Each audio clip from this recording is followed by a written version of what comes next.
لا بەرامبەر هاوردەکردنی مریشکی بەستوو لە سنوورەکان کۆمەڵەی کێڵگە پەلەوەریەکان هۆشداری دەدات لە داخستنی سەرجەم هۆڵەکانی بەرهەمهێنانی مریشک.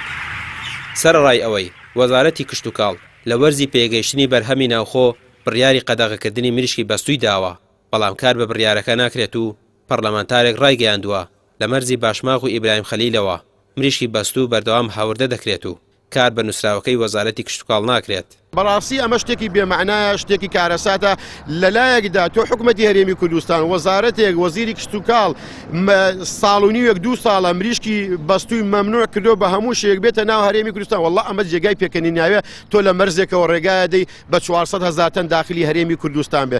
بەڕاستی ئێمە بارگرانێکی زۆر زیاترە دێتە سەر شانی پرۆژەکانی هەرێمی کوردستان. دووبارە ئەڵێمەوە جێگای داخە، جێگای نیگەرانیە، حیف بۆ حکومەتی هەرێمی کوردستان بەڕاستیەکە وا بکە. حکومەتی هەرێمی کوردستان ئێمە کێشەوگرفتمان هەیە، کێشەوگرفتی گەڵابە دینارمان هەیە، کێشەوگرفتی غاز و گازمان هەیە، کێشەوگرفتی ئایبیمان هەیە، نیوکاسڵمان هەیە، گەمبۆرۆمان هەیە. ئەمە نەخۆشین لە هەرێمی کوردستاندا. من شخصی خۆم 2 ساڵ و نیوە هاوارەکەم حکومەتی هەرێمی کوردستان، حکومەتی بەڕێز، حکومەتی ئازیز وەرە پێشەوە ڤاکسێن دابینکە خوێن بگرە لەسەر ئەم نەخۆشیانەی هەرێمی کوردستان ڤاکسێن بێنە.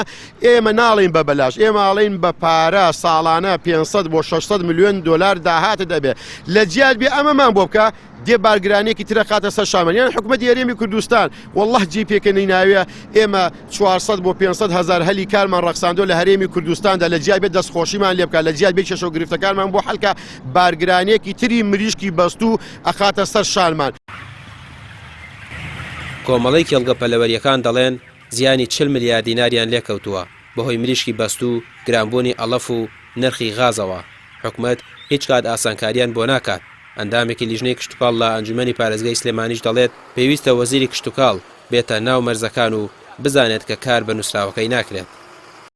گەورەترین کار ئەوەیە کە وەزیرە بەڕێزەکان کارێکی لەم شێوازە دەکەن، خۆیان بەکاری مەیدانی هەستن لە بازار ئەم بابەتانە دەستیان بەسەردا بگرن. ناکرێتەوە کە بەرهەمێکی وڵاتانی دراوسێ قەدەغە دەکەی و بەرهەمە ناخۆیەکەشت هەیە کە بۆیان نافرۆشێ وە زەرمەند دەبن و هاوکاریان ناکەی، بەڵام لە هەمان کاتدا تۆ بابەتەشت پێ چارەسەر ناکرێت. بۆیە باشترین کار ئەوەیە هەیە کە بابەتی دوو ئیدارەی بڕێوینینەوە و ئەنجومەنی وەزیرانی حکومەتی هەرێمی کوردستان احترامی وەزیرەکان بگرێ.